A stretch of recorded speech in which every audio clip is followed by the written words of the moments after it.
किसको लग रहा है कि क्राइसिस है? मिडिल क्लास को कहां से लग रहा है क्राइसिस है? मैंने तो नहीं देखा, 8 साल से चैनल चला रहा हूं कि अब लोगों को पता चल गया है कि एक बार जॉब जाती है फटाक से मिलती नहीं है, डिप्रेशन की दवाई की सेल ताबड़तोड़ भाग रही है। You are saying that whole middle class dream is now gone कि मेरा बेटा इंजीनियर बनेगा, मेरा बेटा आईटी सर्विसेज में जाएगा, माइक्रोसॉफ्ट अमेजोन पर काम करेगा। तो ऐसा नहीं कि आरबीआई चट्टान की तरह रुपी की रक्षा कर सकता है। RBI is a realistic institution, as we can see it's letting it गो।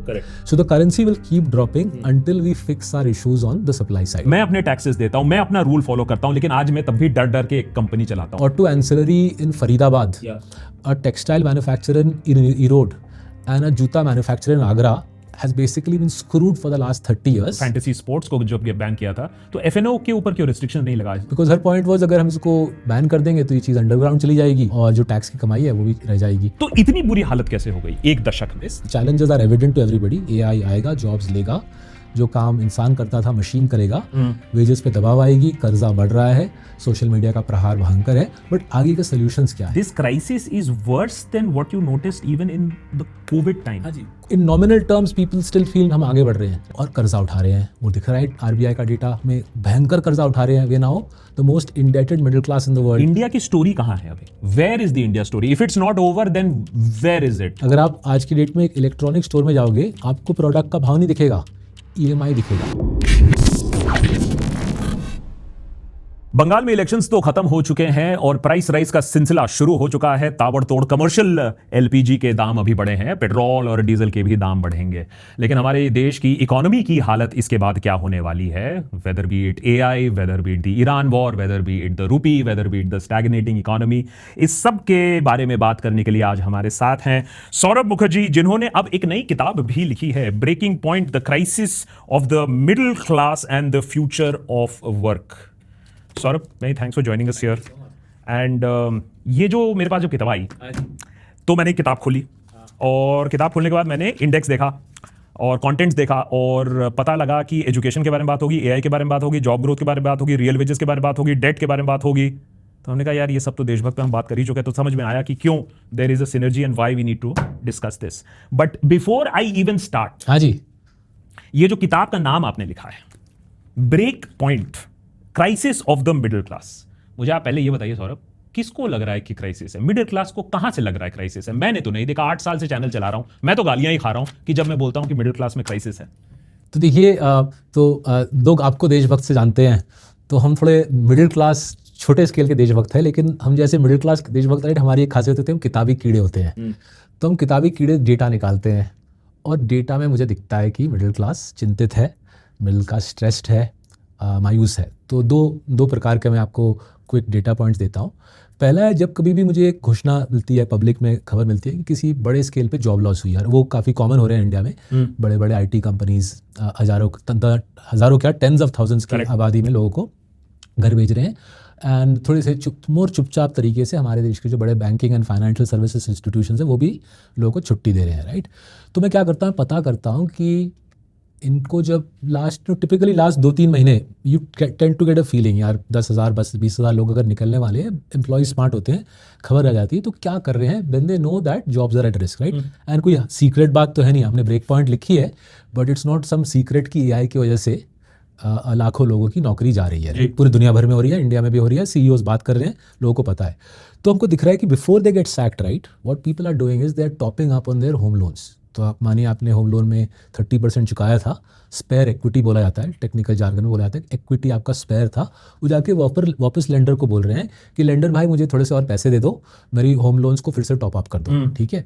अगर पर्सनल लोन्स लेने की, अभी तक पर्सनल लोन्स ड्रॉ डाउन नहीं की, 3-4 पर्सनल लोन भी वो ले डाल रहे हैं, बेसिकली अपनी वॉर चेस्ट बना रहे हैं। क्योंकि अब लोगों को पता चल गया है कि एक बार जॉब जाती है फटाक से मिलती नहीं है, 8-9 महीने 10 महीने, मेरे रिलेटिव्स के केस में कभी कभी 1 साल भी लग गया है before you get another job. तो पहला है, फाइनेंशियल डेटा से दिख रहा है कि जॉब जाने से पहले जिनकी जॉब जाती है, and I suspect more beyond that, are topping up on home loans. And one of the reasons home loan demand, Akash, is perked up is because people are saying यार संकट का टाइम है, जितना ले सकते हो लेके पूरी अपनी तैयारी कर लो। तो ये हो गया फाइनेंशियल बिहेवियर। और दूसरा है, लोग दवाई जो लेते हैं उसका डेटा भी मिलता है हमारे देश में, मतलब क्रोसिन कितना ले रहे हैं वो भी पता कर सकते हैं, पैरासीटामोल।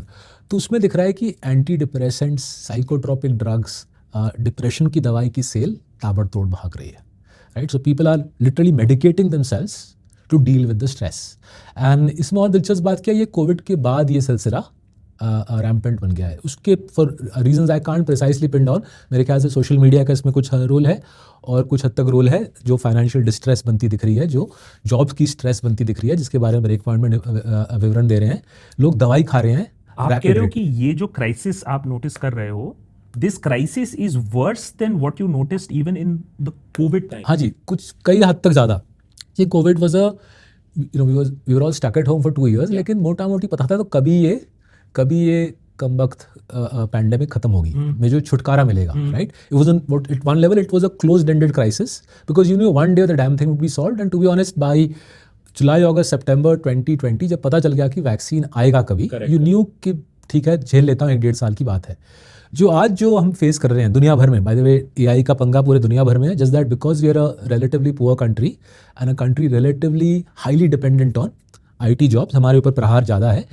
इसका उतना क्लोज एंडेड सिलसिला नहीं है. In fact one of the reasons I wrote the book was to say देखते हैं लोगों को कुछ क्लैरिटी दे पाते हैं क्या 2-3 साल में आपकी हालत बेहतर होगी या नहीं. बट आज के डेट में lot of people are saying I don't see why next year my job will be any more secure than it is today. Okay, so then with that thought, I want to break our conversation, breakpoint. I want to break our conversations into 2-3 parts. Ironically, आपने किताब के beginning में कि किसी को dedicate नहीं किया है, आपने डेडिकेट किया है for those who did everything right and still felt the ground shift beneath their feet. That is a sentiment that any middle class person, मैंने it was exactly what I thought. मैं अपने taxes देता हूं, मैं अपना rule follow करता हूं, लेकिन आज मैं तब भी डर डर के एक कंपनी चलाता हूं. मुझे नहीं मालूम मेरे ऊपर कल का रेट पड़ेगी, मुझे नहीं मालूम कल कोई गाड़ी मुझे कुचल कर चले जाएगी, मुझे नहीं मालूम है कल मुझे मेडिकेयर मिलेगा या नहीं मिलेगा. So I understand that. But so what we'll try to do is, आपने ग्लोबल सिचुएशन कहा, सबको मालूम है ग्लोबल सिचुएशन क्या है, but we'll try to focus on अगर ग्लोबल है तो इंडिया पर ज्यादा प्रहार क्यों हो रहा है. It's like looking at the stock market. युद्ध ईरान और अमेरिका के बीच में चल रहा है, स्टॉक मार्केट हमारा नीचे जा रहा है. हमने कहा यार अमेरिका का स्टॉक मार्केट तो ऊपर जा रहा है, ये क्या चल रहा है. जॉब्स यहां इतनी सारी ज्यादा जा रही है, एआई का इंपैक्ट हमारे ऊपर इतना ज्यादा क्यों पड़ेगा. All that and of course trying to look at the solutions. But before that Saurabh, जब मैं आपकी किताब पढ़ रहा था, रिसर्च कर रहा था, I want to get the elephant out of the room. सबसे पहले तो आप पर भी बहुत सारे सवाल उठे हैं कि हियर इज अ मैन, और मैंने भी आपकी किताब पढ़ी है. किसने आपकी किताब नहीं पढ़ी है? Coffee can investing is like your investing basics की किताब, 2018 if I am not wrong, you wrote coffee can investing. Basic formula जिन्होंने नहीं पढ़ा है उनको बता दूं कि buy high performing companies and buy slow, keep it, forget it, and they will keep compounding and your wealth will keep growing. 2018 was that time when there was a lot of optimism also. We knew that things hopefully will look up. And now in 2026 you have written something else which is talking about investment बाहर ले जाना. तो एक आप पर बहुत ज्यादा सवाल आया कि नहीं आप अपना जो पोर्टफोलियो है उसको परफॉर्म नहीं करा पाए हो. Who do you put that blame on? Your investment style, your over optimism, या the market dynamics?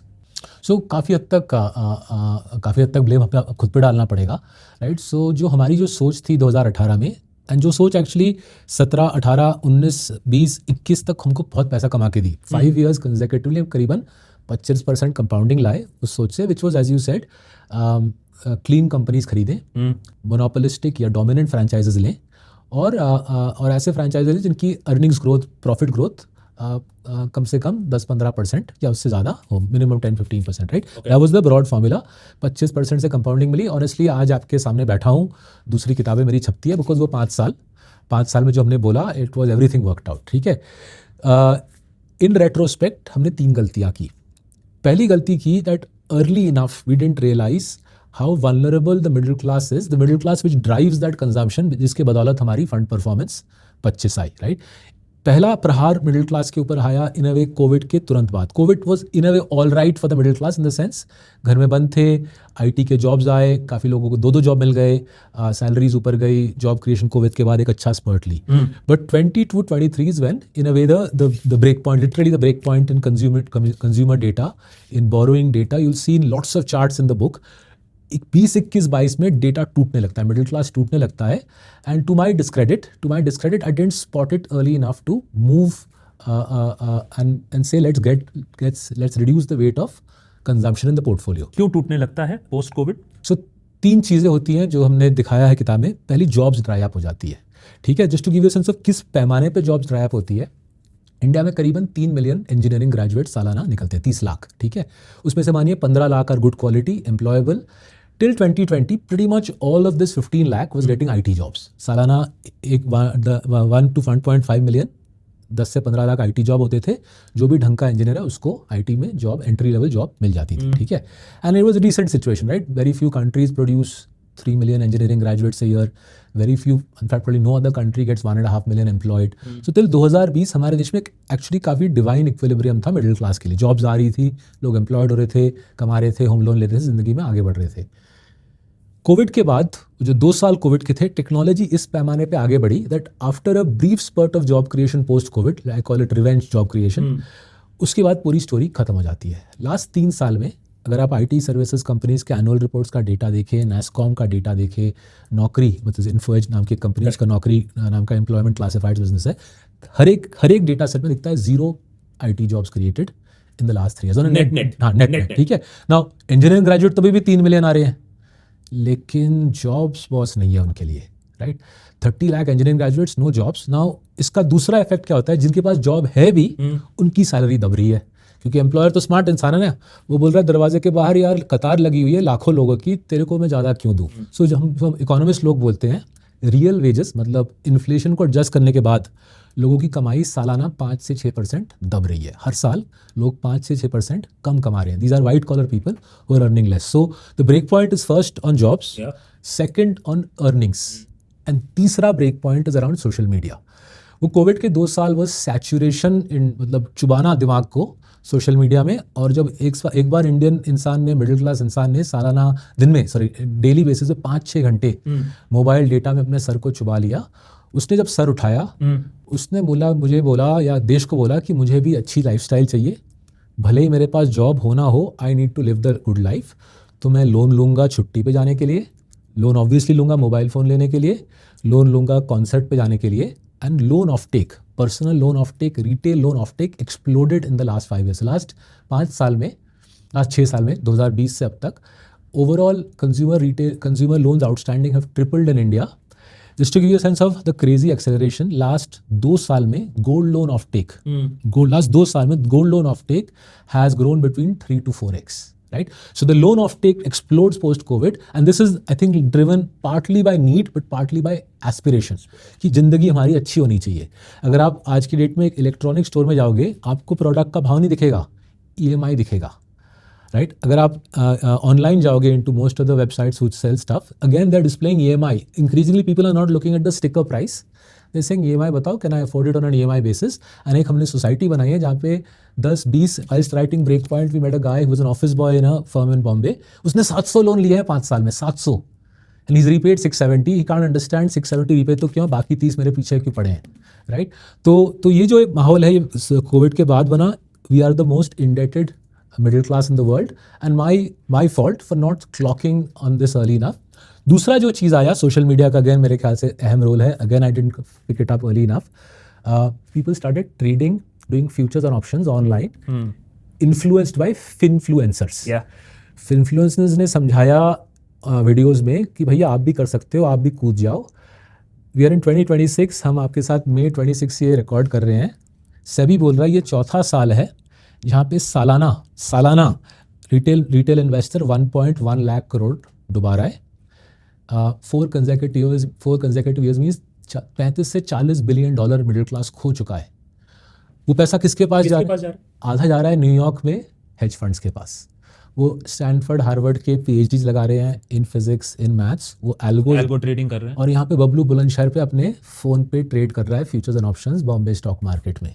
और बाकी आधा जा रहा है हमारे मुंबई शहर के हम बोलते हैं प्रॉप शॉप होता है अमीर लोगों का, हाई नेटवर्थ लोग, अल्ट्रा हाई नेटवर्थ लोगों का अपना दुकान, जहाँ पे वो ब्राइट बच्चों को बिठा के ट्रेड कराते। तो सरकार ने अगर गेमिंग को बैन किया था, all these which is basically gambling in the fantasy sports को जो बैन किया था, तो FNO के ऊपर क्यों रिस्ट्रिक्शन नहीं लगाया? पता नहीं, वो दिलचस्प सवाल। आई थिंक निर्मला जी को, फाइनेंस मिनिस्टर जी को ये सवाल पूछा गया, and her response eight many levels logical responses कि देखिए ये भी एक प्रकार का सिन गुड मानिए, तो इसको टैक्स करते हैं। तो बजट में 1 फरवरी 2026 फाइनेंस मिनिस्टर जी ने STT ट्रेडिंग ट्रांजैक्शन टैक्स बढ़ा दिया FNO पे, बिकॉज हर पॉइंट वाज अगर हम इसको बैन कर देंगे तो ये चीज़ अंडरग्राउंड चली जाएगी, आउट ऑफ साइट हो जाएगा और जो टैक्स की कमाई है वो भी रह जाएगी।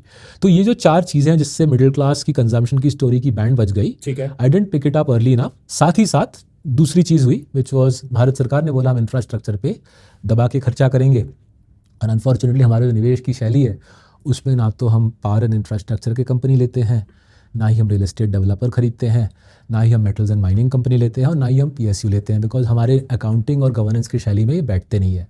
लास्ट 4 साल में आकाश इन चीज़ों ने दबा के पैसा कमाया है, जो सरकार के स्पेंडिंग के बदौलत डिफेंस या रेलवेज या सड़कों पे कॉन्ट्रैक्ट प्राप्त करते हैं और अपना धंधा उस पर भगाते हैं। हम उस इकोसिस्टम में हम प्रवेश करना हमको अच्छा नहीं लगता। We think it's dangerous, it's unpredictable, तो उससे दूर रहते हैं।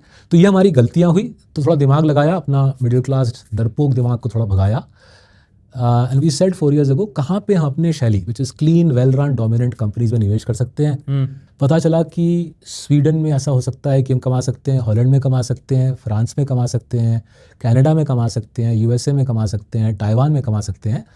तो हम बोले भैया चलो कर लेते हैं, न्यूयॉर्क जाते हैं, एक स्मार्ट फंड मैनेजर हायर करते हैं, एक फ़ंड लगाते हैं केमन आइलैंड में, और गिफ्ट सिटी के ज़रिए से हमारे भाई बहनों को मदद करते हैं कि वो दुनिया भर में clean well run dominant franchises में निवेश करे। सो बिल्कुल सही बात है कि हमारी निवेश की शैली हिंदुस्तान में चली नहीं है लास्ट 4 साल, बट सेम निवेश की शैली पे दबा के पैसा बनाया हमारा बाकी दुनिया में, एक्सक्लूडिंग हमारा हिंदुस्तान। सो इस चीज़ के लिए ऑब्वियसली आप पर काफ़ी आलोचना हुई है जब ये बात आपने कहीं बताई कि आपने अपना पर्सनल 50% वेल्थ भी बाहर मूव कर दिया है। हाँ जी। तो इस जो बाहर मूव किया है तो उसका रीडिंग यही है कि you have given up on the India growth story. आधा पैसा मेरा लगा हुआ है, और मुझे बहुत दिलचस्पी लगती है, बहुत फैसिनेटिंग लगता है कि जो इंडियन लोग देश के बाहर रहते हैं, जो इंडियन लोग देश के बाहर रहते हैं, वो बाहर रह के बोलते हैं कि आपने आधा पैसा बाहर लगाया। सो माय पॉइंट इज़ आधा पैसा मेरा लगा हुआ है, मैं अपने फैमिली के साथ इंडिया में हूँ, मेरा बिजनेस इंडिया में है, I believe it's a privilege to live in this country, and दुनिया के स्टॉक मार्केट का 3% इंडिया है, 3। मेरा 50% इक्विटी एक्सपोजर इंडिया में है। तो हमारे जार्गन में बोलते हैं I am dramatically overweight India, right. और यूरोप और अमेरिका का स्टॉक मार्केट की वेटेज 75% है, सौरभ मुखर्जी के पोर्टफोलियो में केवल 50% है। तो I am still underweight the western world, but मुझे बैलेंस करने में अब संतुष्टि मिलती है।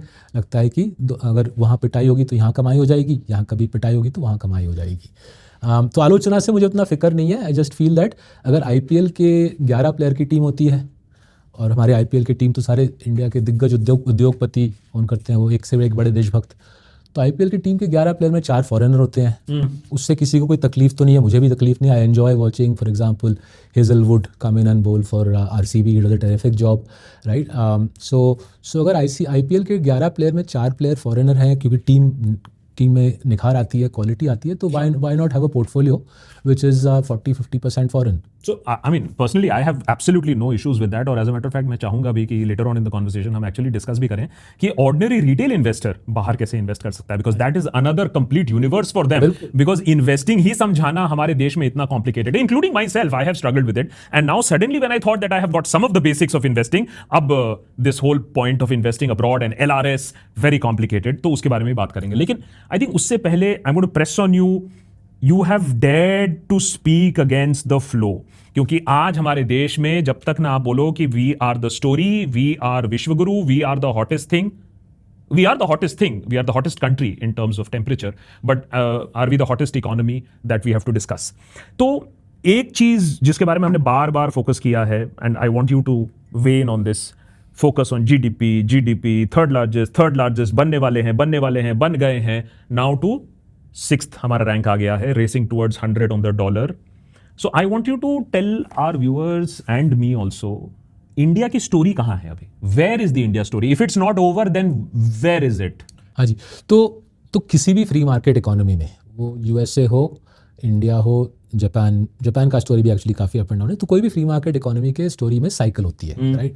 कोई भी फ्री मार्केट इकोनॉमी रॉकेट की तरह एक ही दिशा में ऊपर नहीं जाता, राइट। उतार चढ़ाव रहते हैं। तो हमारे देश की स्टोरी में भी उतार चढ़ाव है। तो उदाहरण के तौर पे लीजिए, कोविड के बाद जो रिकवरी आई, 2-3 साल अच्छी रिकवरी थी, 21, 22, 23 वर डिसेंट ईयर्स। कोविड के दौरान लोगों ने पैसे बचाए, 1.5 साल 2 साल घर में बैठे थे, तो वो पैसे जब अनलॉक आया वो दुकान में भाग के गए और अपने पैसे खर्च किए। 2 साल अच्छी तरक्की दिखी कंट्री में, एक रौनक दिखी देश में, right. But somewhere around Diwali 23 I think the public said we are done, and last 3 years therefore have been fairly tough, as we highlight in Breakpoint.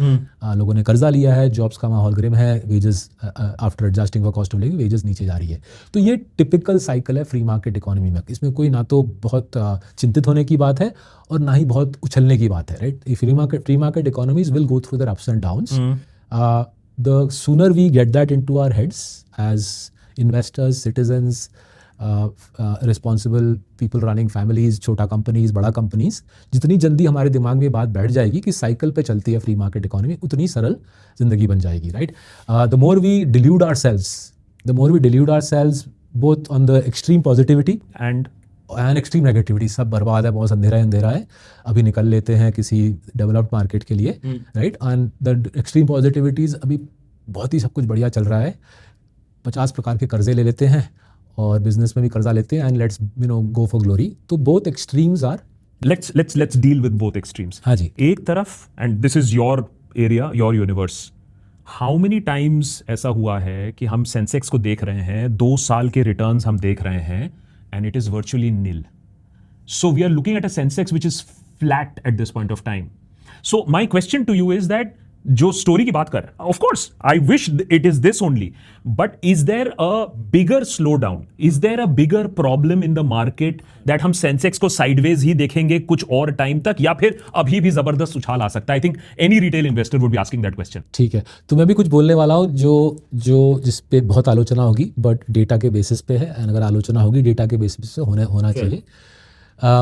Last 32 साल में more than half the years अगर हम देखें, stock market ने लगभग नील return दिया है, right. इसमें कोई ताज्जुब की बात नहीं है, दूसरे देशों में भी होता है, बट ये लोगों के माइंडसेट में बैठता नहीं है। उदाहरण, मेरे एक रिश्तेदार थे, मेरे मानिए मामा जी बोलता हूँ उनको, ही टच्ड 50 इन 1993।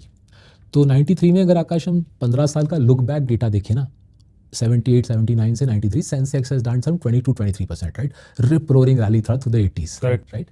सो मेरे मामा जी जोश में आ गए, वो बोले कि देख सौरभ, ये इतना बढ़िया हमारा स्टॉक मार्केट है, इंडिया में लिबरलाइजेशन भी आई है, स्टॉक मार्केट भाग रहा है।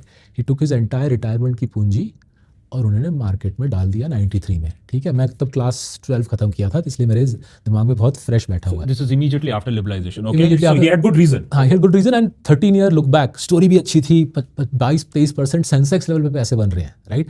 When I grew up in Delhi through the 80s, numerous years at the bus stop, ऊपर था बस स्टॉप का बिल्ला होता था, फलानी कंपनी की आईपीओ या ये वाली कंपनी की डिबेंचर, राइट। 80s की बात कर रहा हूँ, right. This is 80s, India had it's first bull market in I think 100 years. When I went back in time, I realized the 80s bull market was the biggest bull market by far in 100 years. So people were super excited by 93, right? तो I think Hindi में, मेरी हिंदी कुछ हद तक कमजोर है तो मैं कवर करने का प्रयास करता हूँ, बट हिंदी में एक कहावत मुझे स्कूल में सिखाई गई थी, फूले ना समाए। तो फूले ना समाए बेचारे अंकल ने, मेरे मामा जी ने डाल दिया अपनी जिंदगी की पूंजी मार्केट में। 93 to 2003 स्टॉक मार्केट रिटर्न 0, और उस दौरान कॉस्ट ऑफ लिविंग डबल्ड। मेरी अंकल की रिटायरमेंट पूंजी in the year of his retirement was basically halved in real terms, ठीक है। तो ये कहानी, ये पिक्चर मैंने देखी। तब तक मैं मेरे माँ बाप विदेश माइग्रेट कर गए थे। 2007 में मैं और मेरी वाइफ सोच रहे थे वापस आएंगे इंडिया, तो एक रेकी पे आया था, थोड़ा दौरा करने आया था कि कंट्री में माहौल कैसा है। तो 2007 में फिर से दिखा तेजी है बहुत, कंट्री में सब उछल रहे हैं। दिल्ली में आया तो रियल एस्टेट में ऐसी आग लगी हुई है कि लोग सोच रहे हैं कि कुछ दिनों में मैनहट्टन जैसा बनने वाला है हमारा दिल्ली। तो 2003 to 7 again Sensex had given some high teens या low 20s return, and I still remember Kolkata में मेरे मिडिल क्लास बंगाली रिश्तेदार बैठे हैं, हम सब लंच कर रहे हैं, तो किसी ने बोला कि रिलायंस पावर की आईपीओ आ रही है, ये तो करारा आईपीओ होगा, इस पर तो मैं डालूंगा। And soon I realized every mama, mami ma, jethu, jethi ma is going to put their life savings in Reliance Power. At that time I wasn't an expert on the Indian market, तभी मैं UK में काम करता था। मैंने बोला, पहली बात, आप लोग कोलकाता में बैठे इतने उत्सुक हो, उसी से मेरे को डर लग रहा है। और दूसरी बात, मुझे थोड़ी बेयर बोन्स इन्फॉर्मेशन है प्रमोटर के बारे में, मैं भी थोड़ा अखबार पढ़ लेता हूँ इंडिया का, तो आई वुड सजेस्ट थोड़ा सा कॉशियस रहिएगा, right, but I wasn't living here and anyway उतने बड़े बुल मार्केट में who the hell was I to caution my relatives. मेरे आधा से ज़्यादा रिलेटिव ने अपनी बड़ी पूंजी डाल दी रिलायंस पावर के IPO में, राइट। ना तो पावर आई ना तो रिटर्न आया, right. So that was the second time I saw my relatives being चुबोड, ठीक है। So 2007 to 14 stock market return, Jan 2007 to Jan 2014 stock market return 0, ठीक है। लास्ट 2 साल में आपको और आपके दर्शकों को पता है, सो अगर आप लास्ट 30-31 साल देखो, BSE 500 ने करीबन 13% दिया है, बट हाफ द ईयर्स कुछ नहीं मिला है, right. And that's the nature of the market, right. Free market economy में ऐसा होता है, आपको 3-4-5 साल खूब कमाने का मौका मिलता है, और फिर जब आप सबसे ज़्यादा एक्साइटेड हो तो आपको एक झापड़ मिलता है मार्केट से। सो वो आई थिंक हमारे देश में वो नैरेटिव मेरे ख्याल से ज़रूरी थी, इसीलिए ब्रेक पॉइंट लिखा लोगों को समझाने के लिए कि जिस लेवल पे आप इस स्टोरी पे एक्साइटेड हो रहे हो, शायद उस लेवल पे होना नहीं चाहिए। There's a bunch of global forces which our country can't control, which are bearing down upon us, and there's a bunch of social media driven forces which again I don't think our country can really control, and that are also bearing down. So थोड़ा सावधान हो जाइए, थोड़ा संभल जाइए। ये जो forces हैं, some of it of course we can't control, social media also to a large extent, and global of course. Then there is of course the domestic factors, demographic factors that we can capitalize on. The other thing जो हमने channel पर काफ़ी बात किया है, whether you call it the Goldilocks zone or whether you call it the demographic dividend, जिसके बारे में हम लोग इतना खुश होते हैं सोचकर, लेकिन वो demographic dividend हमारे हाथ से जो निकले जा रही है। Could it have been that किसी वॉर मोड में हम लोग इसको और फोकस करके हम लोग अपने डेमोग्राफिक डिविडेंड को और इस्तेमाल कर पाते? Is that demographic dividend getting out of hand? Is that slipping away? My question is for systematic weaknesses. Cycle आएगा, साइकिल जाएगा, लेकिन वो जो डेमोग्राफिक डिविडेंड एक बार निकल जाएगी फिर क्या होगा? हाँ जी, तो इसका मैं एक मेटाफर देता हूँ जिसके बारे में, जिसके इस्तेमाल करके हम सब इसके बारे में सोच सकते हैं। So when I think till the age of 10 I used to go to school in a school bus, ठीक है। तो वो स्कूल बस का एक सेट टाइम था, एक सेट प्लेस था, मैं लेट होता था कभी कभी। तो मुझे पता था कि अगर यहाँ पे बस मिस हो गई, if I run through the park, मैं वहाँ पे पकड़ लूंगा, ठीक है। तो हमारा डेमोग्राफिक डिविडेंड का फर्स्ट बस स्टॉप निकल गया है। आई थिंक जाहिर है, एविडेंट है होपफुली टू एवरीबॉडी कि पहला बस स्टॉप वेयर से 10-15 years ago when we saw the dividend coming towards us, we could have created a more labor intensive economy for a bunch of reasons, वो निकल गई है। But I think बस फिर से आ रही है इंडिया की तरफ, और मैं समझाता हूँ क्यों बस आ रही है। हमारे देश में ये जो आपके स्टूडियो में जो बिल्कुल हाईटेक इक्विपमेंट जो हमने खरीदा है, जो आपकी फ़ोन है, मेरी फ़ोन है, मेरे चश्मे के लेंस है, ये जो घड़ी मैंने खरीदी, ये सारी विदेशी चीज़ें हैं। ये विदेशी चीज़ों के लिए हम पे करते हैं बेसिकली 2 तरीके से। एक तरीका हम IT सर्विसेज बेचते हैं वेस्ट को, करीबन $250 बिलियन हमको मिलता है। हमारे बड़े बड़े IT सर्विसेज कंपनीज इंजीनियर्स को लेते हैं, उनको ट्रेन करते हैं, और फिर उनको टाइम एंड मटेरियल्स बेसिस पे वेस्टर्न कंपनीज को बेचते हैं, और वो हमको $250 बिलियन सालाना देते हैं। और दूसरा तरीका है, हमारे ही दोस्त रिश्तेदार माइग्रेट कर जाते हैं, वो विदेश चले जाते हैं, कमाई करते हैं, many of them in banks, financial services, IT companies, and they send remittances back to the tune of मानिए $150 बिलियन। $400 बिलियन हमारे पास सालाना आता है। Just to give you sense, $400 billion कितना होता है? सऊदी के ऑयल एक्सपोर्ट्स का ऑलमोस्ट 3x है, right. That's the benefit of the Indian दिमाग। कंट्री को $400 बिलियन का विंडफॉल मिलता है हर साल। इसके बदौलत हम ये सारी विदेशी चीज़ें खरीद के हमारी ज़िंदगी को प्लेजेंट बनाते हैं, ठीक है। नाउ इसका एक डाउन साइड है, लेकिन because we are exporting so much brains, so much IT, so much tech, हमारी करेंसी ओवर वैल्यूड रहती है, राइट। बांग्लादेश को, वियतनाम को, चाइना को ये प्रॉब्लम नहीं है, right. Last we knew Bangladeshis and Vietnamese and Chinese were not selling IT services on anything remotely approaching the sale. In fact कोई और देश, कोई भी और इमर्जिंग कंट्री इस प्रकार का इंटेलेक्चुअल प्रॉपर्टी, इस प्रकार का ब्रेन का सेलिंग कर नहीं पाया। हम अनोखे हैं, राइट। इस अनोखे, उसको हम इकोनॉमिक्स डच डिजीज बोला था। डच डिजीज मतलब you get something good, you खुद को about it, and the next thing you realise your currency is over valued and आपकी एक्सपोर्ट सेक्टर बर्बाद है। So auto ancillary in Faridabad, a textile manufacturer in Erode, and a juta manufacturer in Agra has basically been screwed for the last 30 years because he's trying to export stuff with an overvalued currency, right? Exports में margin अगर आपका profit margin 5-7% बन गया तो बहुत बन गया भैया। तो अगर आपकी करेंसी 5-7% overvalued है तो आप कमाओगे कैसे? ठीक है। अब वो स्टोरी बिखर रही है, टूट रही है हमारे सामने। The Western IT services companies are saying, so the Western companies who employ our IT services companies, they are saying, यार ये काम जो आप करते हो ना इंडियन कंपनीज, ये काम काफ़ी हद तक क्लॉड कर लेगा, काफ़ी हद तक ChatGPT कर लेगा। तो पहली बात, हमको तो आप जो 10,000 इंजीनियर ऑफर कर रहे थे, 10,000 नहीं चाहिए, 6,000 में हो जाएगा काम। एंड बाय द वे, उन 6,000 के लिए भी हम टाइम एंड मटेरियल्स पे आपको पैसे नहीं देंगे, हम आउटकम बेस्ड देंगे।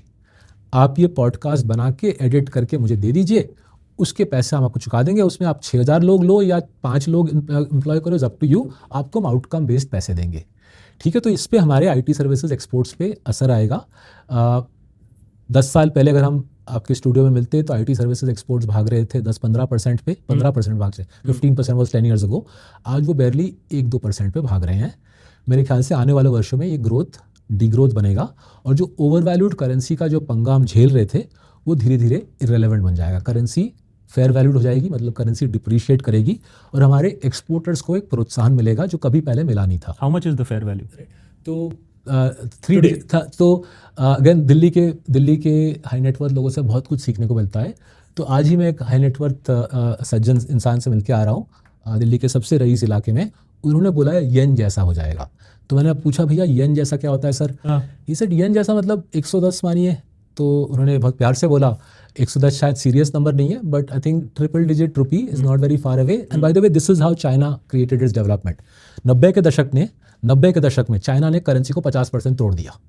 90s में China devalued the RMB by 50%, knowing full well that they were about to enter the WTO. Right? They were fighting in the 90s. They knew that they would succeed at one stage, but they knew that after we entered the WTO, उसके बाद नहीं तोड़ सकते।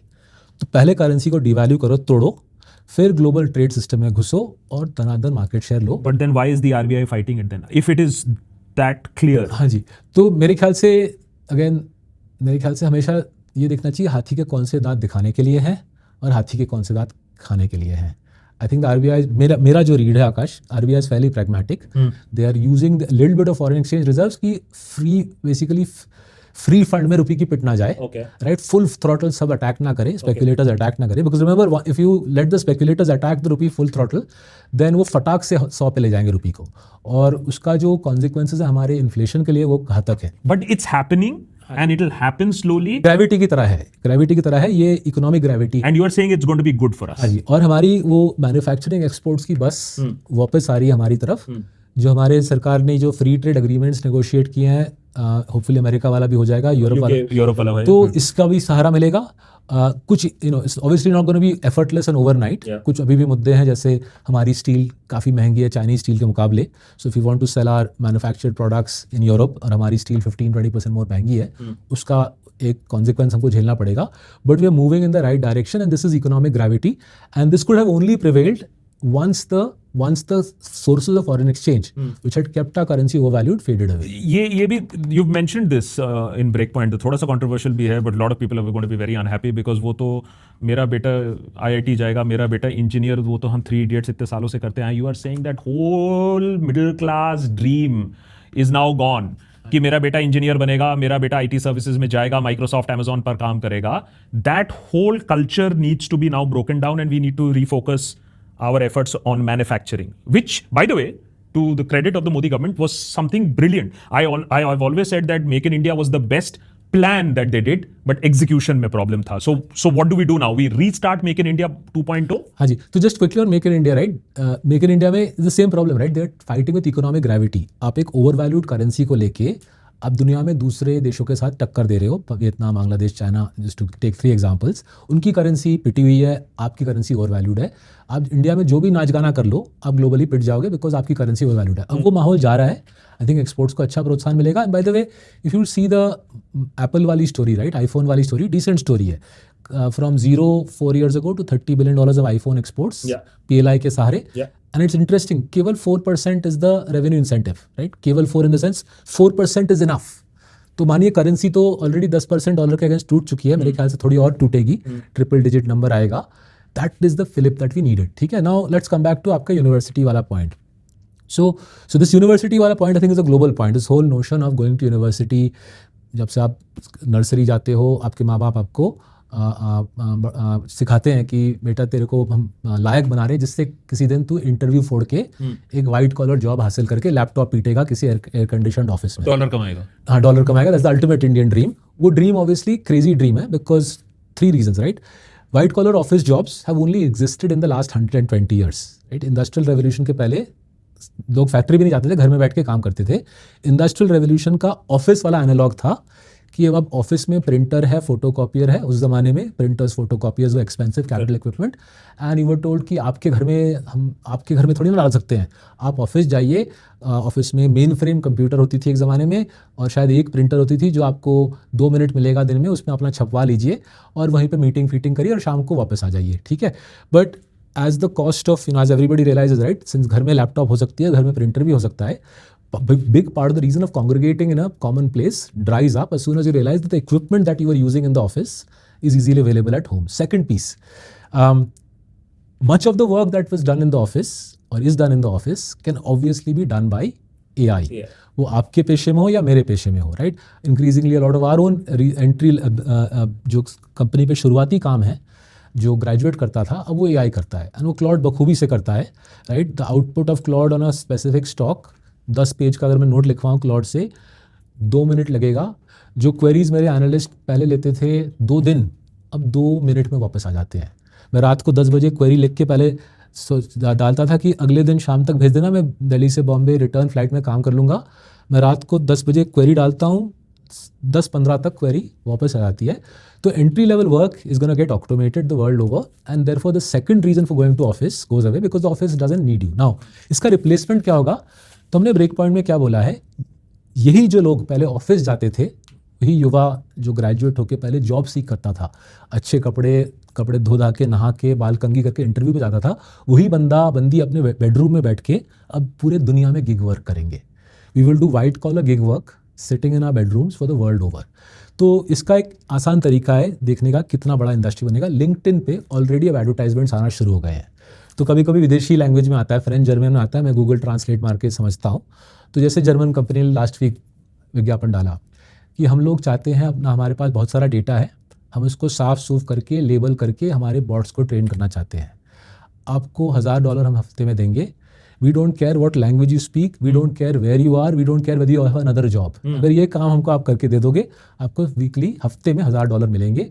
Now although it was aimed at everybody, I guess only country in the world which can fulfill that job requirement will be an Indian boy or girl sitting in Pune or Bangalore or Hyderabad.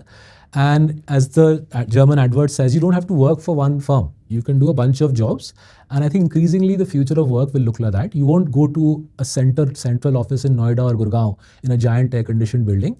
You will sit perhaps in Ooty or Goa or Arunachal Pradesh, and you will do gig work for the world. The world is your oyster. इसका एक ही downside है, distribution of income will widen. The office ironically is a very socialist construct. If you are 29-year-old electrical engineering graduate and so is your colleague over there, an employer will broadly have to treat you the same, right? They might say, Akash, हाँ आप बहुत होनहार हो, Akash आपके लिए we hope the same, but I suspect they're going to tell the other colleague broadly the same. But if you're no longer in a same firm, you can potentially be the Virat Kohli of training bots for customer service for restaurants. And if you're the Virat Kohli for training bots for customer service for restaurants, पूरे दुनिया के restaurant आपका sir खाने के लिए पहुंच जाएंगे। तो डिस्ट्रीब्यूशन ऑफ इनकम वाइडर हो जाएगी। इसमें विराट कोहलीज भी होंगे और क्लब क्रिकेटर्स भी होंगे जो 5-10 रुपए के लिए खेलेंगे। It's interesting you're talking about distribution of income because one of the other things you've stated it in the book, लोगों को पता नहीं क्यों समझ में नहीं आता है, average middle class income. I think one of the most startling examples जो statistics की आप बात कर रहे हो, 10.23 लाख 10 साल पहले एवरेज इनकम था मिडिल क्लास का, आज 10.69 लाख बना है 10 साल, और कॉस्ट ऑफ लिविंग इसके बीच में डबल से भी ज्यादा हो चुका है। सो इनकम डिस्ट्रीब्यूशन तो हमारे देश में ऑलरेडी बहुत उल्टा सीधा है, और ये जो मिडिल क्लास की जो दबी इनकम है, इसका भी तो एक इंपैक्ट इकोनॉमी पर भी तो आएगा जब मिडिल क्लास के पास पैसा ही नहीं है, as we discussed initially, when they don't have money to spend. तो इतनी बुरी हालत कैसे हो गई एक दशक में? हाँ जी, तो इसको आई थिंक इंग्लिश में बोला जाता है बॉइलिंग फ्रॉग। तो बॉइलिंग फ्रॉग मैंने कभी किया नहीं, फ्रॉग को उबाला नहीं है, बट सुना है कि अगर आप फ्रॉग को उबालते हो तो धीरे धीरे गैस का फ्लेम बढ़ाओ, तो फ्रॉग बेचारा समझता नहीं कि उबाला जा रहा है, उसको मजे आ रहे हो, उसका, हाँ, वही enjoys that, and suddenly poor fellow gets boiled, right.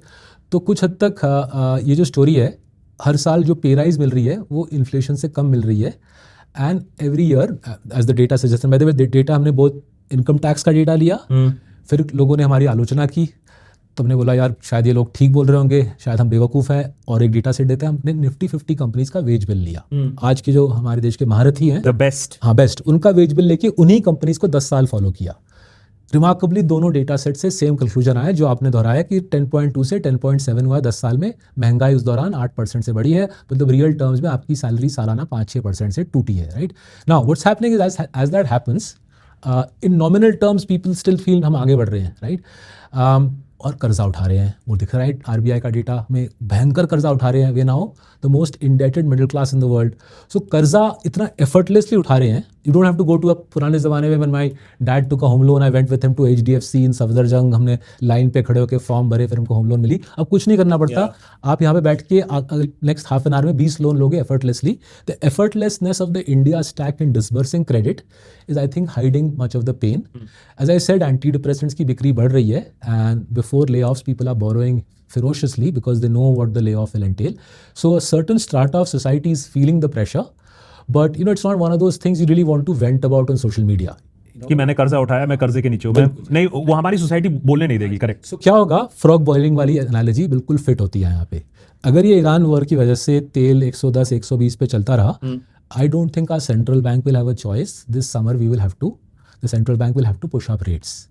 जब वो रेट्स बढ़ाई जाएगी, ब्रॉडली इकोनॉमिक्स में हम इकोनॉमिक्स एक रूल ऑफ थंब यूज़ करते हैं कि अगर आपका $40 से क्रूड का भाव बढ़ा तो रेट्स को आपको 1.5 से 2% बढ़ाने की आवश्यकता पड़ेगी इन्फ्लेशन को कंट्रोल करने के लिए और करेंसी को कुछ रिस्पेक्टेबिलिटी देने के लिए। 1.5 से 2% rate hikes will be the frog boiling moment. So make in India we discussed. मैं एक और चीज़ जो, and I really hope that make in India 2.0 with a valued currency is a success. China +1, मैंने अभी भी, मुझे याद है कोविड के समय हमने इकोनॉमिक टाइम्स में एक आर्टिकल आया था, 1000 companies to move out of China, India seeks to get the majority of them. Again great thought, China +1, what happened to China +1? India didn't get China +1। हाँ जी, तो इसमें समझाते क्या, कुछ पैसे हमने कमाए इस पे और कमाने की उम्मीद है। तो let me take an example जो वर्क किया and then an example that didn't work, right. तो मैंने आपको आईफोन का एग्जांपल दिया, राइट। तो Apple knows that, I think Apple के केस में, हम एप्पल के शेयर होल्डर्स भी हैं, just for full disclaimer, Apple के केस में to make phones in India is a little bit more expensive than making it in China, but they are happy to पे that little bit extra, and by giving them that 4% का PLI, and I suspect a few more SOPs, the government has made it marginally more expensive for Apple to make here than in China, and Apple wants to diversify its dependence, reduce its dependence on China. So Apple आ गया, I think Tata Electronics, I think Tata makes the stuff on behalf of Apple, then sells it on to Apple, right? Happy story है, काफ़ी लोगों को, I think 1 lakh 2 lakh लोगों को already job मिल चुकी है, right? Now अब sad story बोलते हैं। हमारे स्टील के भाव चाइना के मुकाबले कम से कम 15, कभी 20% ज़्यादा है। तो हमारे स्टील मैन्युफैक्चरर्स ने सक्सेसफुली लॉबी किया सरकार को कि सरकार हमको प्रोटेक्शन दीजिए, एंटी डंपिंग ड्यूटी दीजिए, जिससे चाइना का स्टील हमारे इंडस्ट्री को बर्बाद ना कर दे, right. And there is a decent argument कि अगर हमारी स्टील इंडस्ट्री बैठ गई तो फिर तो हम चाइना के मोहताज बन जाएंगे स्टील के लिए। तो सरकार ने बोला ठीक है भैया, आपका 15% इम्पोर्ट ड्यूटी होगी चाइनीज स्टील पे। नाउ दैट मीन्स से a manufacturer who is making motor bikes, cars, boilers, anything which requires steel, your raw material is itself 15% more expensive than a Chinese counterpart. अगर वो Chinese और हमारे लिए zero tariffs भी हो western world में, और वेस्टर्न कंपनी चाइना +1 करना चाहे, but they can't tell the customers हम लोग ना इंडिया को इतना लव करते हैं कि हम 10% एक्स्ट्रा देके इंडिया का सामान लाएंगे, right. That doesn't quite work. So वो वाला पंगा अभी भी अनएड्रेस्ड है। Given now that the free trade agreements are being nailed down, we will need some solution to this. We can't on the one hand say इसको protect करेंगे, and on the other side वहाँ पे job नहीं बन रही, हमारी export क्यों नहीं जा रही, अरे हमारा एक्सपोर्ट का रॉ मटेरियल ही महंगा है दूसरों देशों के मुकाबले। So we will have to address some of these issues. Now इसमें सबसे बड़ा, मैंने स्टील का उदाहरण दिया because it's a simple way to explain a bigger point. इसमें सबसे बड़ा पंगा है ज़मीन, लैंड, राइट। तो हम रहते हैं महाराष्ट्र में many of our investing companies in India, उनको ज़मीन मिलती नहीं है, मिलती भी है मुश्किल से, तो महंगी होती है। वियतनाम के मुकाबले 50% एक्स्ट्रा कॉस्ट देना पड़ता है महाराष्ट्र में ज़मीन के लिए। आप उत्तर प्रदेश में हो, मेरे ख्याल से कुछ हद तक शायद यहाँ पे ईजियर होगा ज़मीन मिलना, बट अगेन मिलेगी भी तो वियतनाम से, चाइना से ज़्यादा महंगी होगी। Now, land के भाव is obviously a very big subject, right? Lot of emotions, lot of power and vested interests in it. But we'll have to figure out how to make industrial land cheap. One way to do that Akash is to jack up the FSI, multi storeyed factories. तो मैंने सुना है बांग्लादेश में multi storeyed factories है, मैंने China में सुना है, जर्मनी में मैंने देखा है मल्टी स्टोरीड फैक्ट्रीज। तो अगर दूसरे देशों में मल्टी स्टोरीड फैक्ट्री है तो मेरे ख्याल से हमारे देश में भी ला सकते हैं।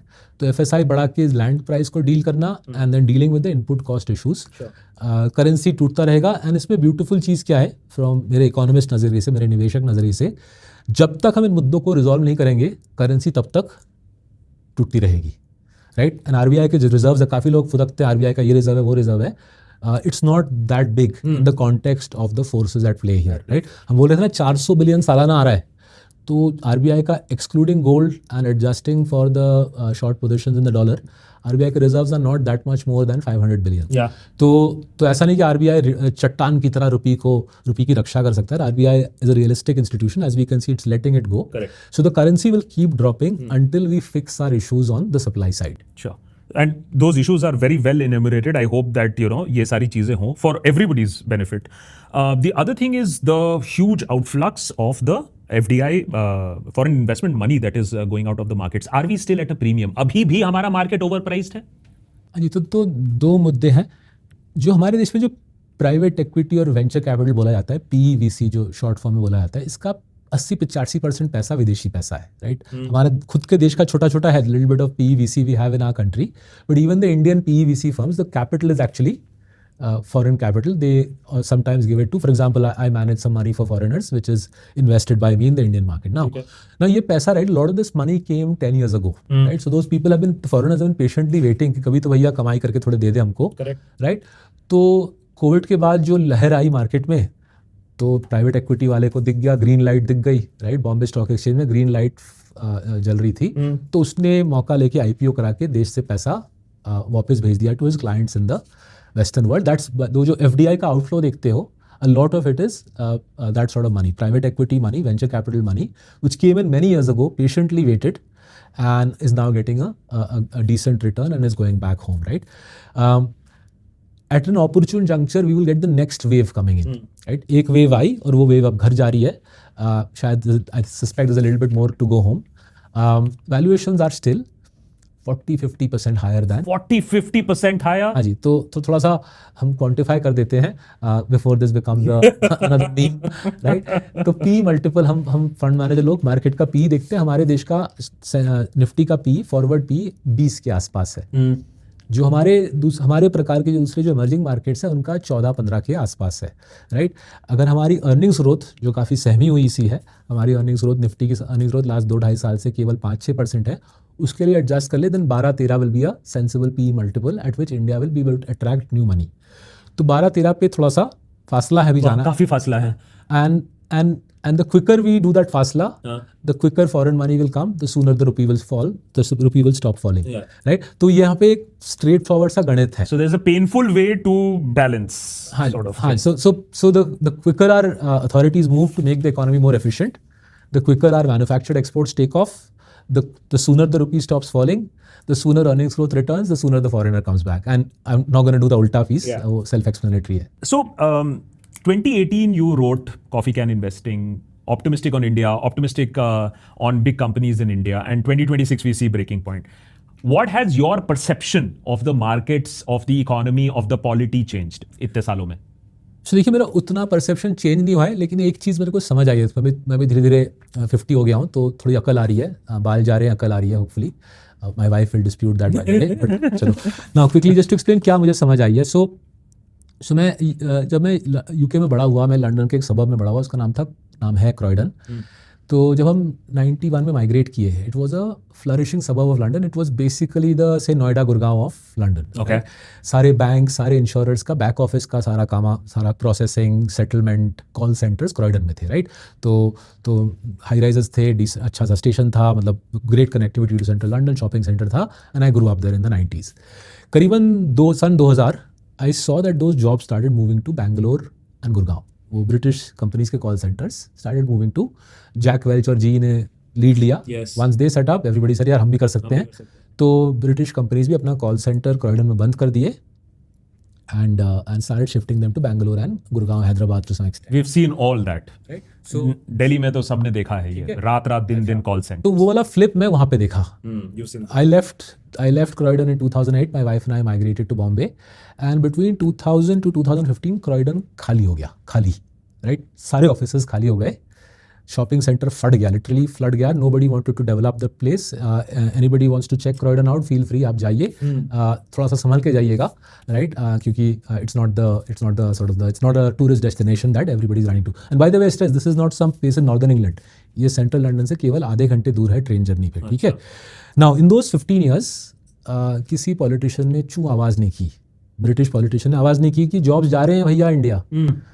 किसी ने ये नहीं बोला कि जो क्रॉयडन में जिन लोगों की जॉब जा रही है उनको रीस्किल किया जाए, राइट? लोकल मीडिया ने कवरेज नहीं की. मैं इनफैक्ट न्यूज़पेपर डिलीवरी बॉय था as a school student, Croydon का अखबार बांटता था. And even after I move to India I to log in and read the local newspaper in Croydon. कोई विवरण नहीं था कि यहाँ पे जॉब जा रही है, यहाँ पे शहर खाली हो रहा है. मेरे रिटायर्ड माँ बाप जो वहाँ पे रहते थे, they were compelled to leave the city because पूरा सिटी का इंफ्रास्ट्रक्चर, माहौल पूरा बिगड़ गया. They move to the country side. कोई आलोचना नहीं, पॉलिटिशियन ने मुंह नहीं खोला, मीडिया ने मुंह नहीं खोली, ठीक है? तो 2016 में क्रॉयडन ने वोट किया फॉर ब्रेक्सिट. बॉस सब कुछ स्क्रूड है, let's leave the European union, that will solve everything. उससे तो हम बच जाएंगे, हमारी ग्लोरी डेज. मागा वाला स्टोरी, ठीक है? अब मैं थोड़ा सा उसके 5-6 साल बाद मैं अमेरिका जाने का, इंडिया से अमेरिका जाता था काम पे, धंधा बटोरने के लिए. So I used to go to Detroit, Michigan. फिर वहाँ से टैक्सी लेके जाता था क्लीवलैंड, ओहायो. फिर थोड़ा सा लोकल फ्लाइट ले जाता था सेंट लुई, मिसोरी. तो इनको रस्ट बेल्ट बोला जाता है. ये शहर 1990 तक बिल्कुल चमकते दमकते थे, मैन्युफैक्चरिंग पावर हाउसेस थे. फिर वो सारा धंधा चाइना चला गया सन 2003 के बाद. WTO में चाइना आया, all those jobs went away. Those cities now are shadows of their former selves. 25 साल सन्नाटा है, लेकिन कोई इसका समाधान नहीं ला पाया है. ट्रम्प जी मागा बोलते तो हैं, but I doubt. Political tool, ठीक है? Now the reason I wrote this book is, I said यार मैंने पिक्चर देखी है. I can see Bangalore, Hyderabad, Pune, Hinjewadi, Gurgaon में क्या होने वाला है, right? I can keep my mouth shut, do my fund management, इधर उधर अर्न योर मनी, ठीक है? मैं ये सब बोलने की जरूरत नहीं है. Feather my nest. बट ऐसे अगर वैसे ही करना है तो फिर आना किस बात के लिए था? जब आए हो तो डिस्कोर्स में कुछ पॉजिटिव ऐड करो, अपनी सोच डालो. Not just the challenges are evident to everybody. AI आएगा, जॉब्स लेगा, जो काम इंसान करता था मशीन करेगा, वेजेस पे दबाव आएगी, कर्जा बढ़ रहा है, सोशल मीडिया का प्रहार भयंकर है. बट आगे के सोल्यूशंस क्या है? चलिए उसी के बारे में बात करते हैं. Let's end with the solutions. First and foremost solution, आप कह रहे हो you have enough faith. Now, I always have an umbrage to this point. You have enough faith to keep half your money in India. मैं जब भी देखता हूँ, होगा, अच्छे दिन आएंगे. I have faith. I believe. You still have faith. You don't have data. You have faith to keep half your money in India. चलो मान लिया. Now, what will make that faith into belief, into hard data, and for the rest of your money to come back into India, what will it take? अगर आज आपके पास finance minister, prime minister बैठे, बोले बताओ यार क्या करना है? हाँ जी. तो मुद्दा बड़ा है, गंभीर है. इसके एक फैसेट पे फोकस करते हैं, राइट? तो आज की डेट में हम इंडिया में बैठ के मैन्युफैक्चरिंग गुड्स एक्सपोर्टर्स के कंपनी में पैसा लगा रहे हैं, ठीक है? जैसे आपको समझाया मैंने, रुपी पिटेगी, FTAs आएंगे, चाइना +1 है, हम मैन्युफैक्चरिंग गुड एक्सपोर्टर्स में पैसा लगा रहे हैं. मेरा खुद का पैसा मार्सलस के फंड्स में है, वो लग रहा है पैसा. And every day I am ticking my brain over कि कब मैं ये निवेश बढ़ाऊंगा, राइट? तो 3 चीज़ों के खोज में मैं हूँ. पहला, मैं खोज में हूँ from in terms of government saying, state government, land is a state government subject. State government saying कि हम सस्ता लैंड प्राइसेस देखना चाहते हैं, और उसके बदौलत हम FSI बढ़ा रहे हैं. तो FSI बढ़ाने की बात इंडस्ट्रियलाइज स्टेट्स में शुरू हो चुकी है. जब मैं महाराष्ट्र में रहता हूँ, वहाँ पे होने की FSI बढ़ाने की बात चल रही है. कर्नाटका, तमिलनाडु में FSI बढ़ाने की बात चल रही है. मेरे ख्याल से सही कदम होगी. FSI बढ़ेगी, लैंड के भाव नीचे आएंगे. दूसरा है, and I've said this publicly, I'll say this again and again, the government needs to borrow less money. हमारी सरकार जिस प्रकार से बोरो करे, state plus centre plus PSUs, उससे बॉन्ड मार्केट में यील्ड ऊपर खिंच रही है, कॉस्ट ऑफ कैपिटल ऊपर खिंच रहा है. देश में इस प्रकार की सेविंग्स नहीं है to sustain this level of government borrowing. अब गवर्नमेंट को सोचना है कि कम बोरो करना है नहीं. If they don't want to borrow less, then we can give up the thought of competing with other countries like Vietnam, जहाँ पे cost of working capital 3% है. अगर आज की डेट में आपकी यार मेरी कंपनी वर्किंग कैपिटल लेने जाए, most usually the bank will throw us out, right, बोलेंगे आपके कंपनी, रिलक्टेंस टू लेंड। ठीक है, अगर मिल भी गई तो 12 पे मिलेगी। 3% वियतनाम में मिलती है, 3% चाइना में मिलती है, 3% अमेरिका में मिलती है, 12 पे इंडिया पे मिलती है। क्यों? Because many of our state governments borrow at 8.5। तो स्टेट गवर्नमेंट 8.5 पे क्यों लेता है? बिकॉज इतना कर्जा है उसके पास। तो दूसरा है, we have to see our politicians say we will borrow less. To borrow less you have to spend less. To spend less you have to figure out boss कहाँ पे मैं बचत करूंगा, वेलफेयर पेमेंट्स घटाऊंगा या इंफ्रा पे खर्चे घटाऊंगा। Defence पे तो घटा नहीं सकते, तो इंफ्रा पे घटाना है, वेलफेयर पे घटाना है, उस पर एक आलोचना होनी चाहिए, विवाद होना चाहिए, खर्चा घटाना पड़ेगा हमारी सरकार को, नहीं तो कॉस्ट ऑफ कैपिटल नीचे नहीं आ पाएगी, राइट। और तीसरा, we need to get that FTA with America done. It's a big market, it's an ally who needs us. I think they need us. The US president obviously seems to suggest otherwise, but I think they need us. Europe wala FTA, Karara FTA, all credit to the commerce minister and the rest of the negotiators. We've covered that. Right? Yeah. We need a US FTA, big market that will, in the face of China +1, we can do a lot in. अगर ये तीनों चीज़ें मुझे दिख गई, तीन में से दो भी दिख गई, मैं अपना निवेश बढ़ा दूंगा इन मैन्युफैक्चर्ड गुड्स एक्सपोर्टर्स, और फिर से पॉडकास्ट करूंगा, दूसरों को बोलूंगा आप भी डालो, and then a new set of trolling can begin on manufactured goods exporters. Trolling से तो कभी, देखिए, ट्रोलिंग इज ऑलवेज एंगेजमेंट। आपको मैं सोशल मीडिया रूल्स बता देता हूँ, there is no growth without trolling. अरे क्या बात है। सो this is something that is a little closer to my heart. Let me ask you from a pure investment perspective. एक देश में निवेश करने से पहले फॉरेन कंपनीज क्या देखती हैं? सिर्फ लैंड प्राइसेस और पावर प्राइसेस देखती हैं, या socio economic status, law and order, state of democracy, communal harmony, इन सब चीजों का कितना वेटेज होता है? Can we work on this aspect? I think अगर मैं थोड़ा सा एक अमेरिकन कैपिटलिस्ट की तरह सोचूं, राइट, अमेरिकन कैपिटलिस्ट का होता है कि बॉस मैं यहाँ पे पैसा लगा रहा हूँ, मेरे पैसे वापस आएंगे या नहीं। तो वे दे अटैक इट इज, उनको उतनी डेमोक्रेसी की उतनी पड़ी नहीं होती।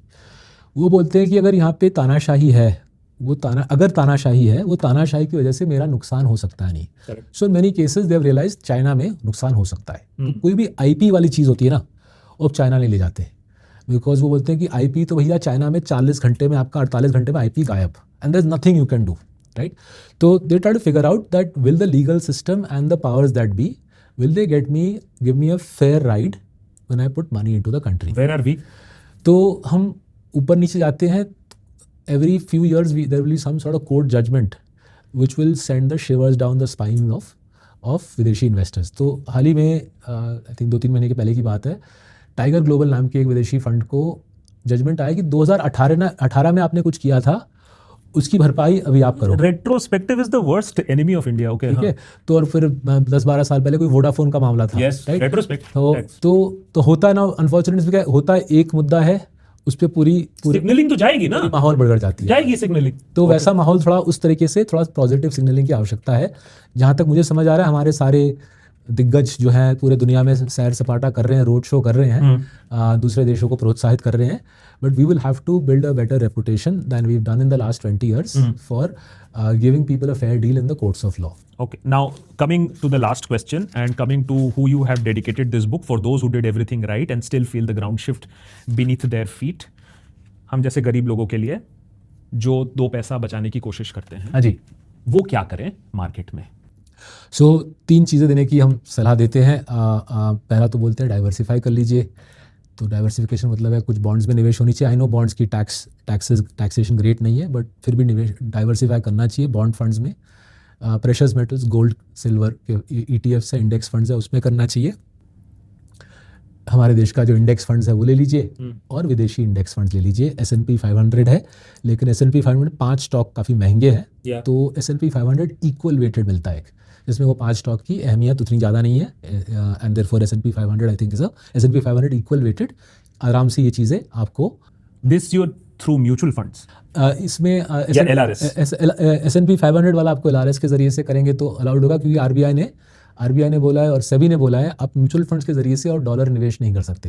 एक 7 बिलियन की लिमिट है, वो हिट हो चुकी है। तो most apps in our country allow you to invest directly into an S&P 500 ETF। Equal weighted वाला मेरी सलाह होगी आपको देखना चाहिए, बट वो LRS के तहत काफ़ी आसान बना दिया है, रिलेटिवली एफर्टलेस है, ठीक है। तो ये आप कोई भी अपने आप कर सकता है। हम लोग ये एक पैकेज में डाल के, काफ़ी लोग बोलते हैं हमारे पास टाइम नहीं है, आप कर दीजिए, हम एक पैकेज में डाल के ये पूरा चीज़ करके देते हैं, राइट।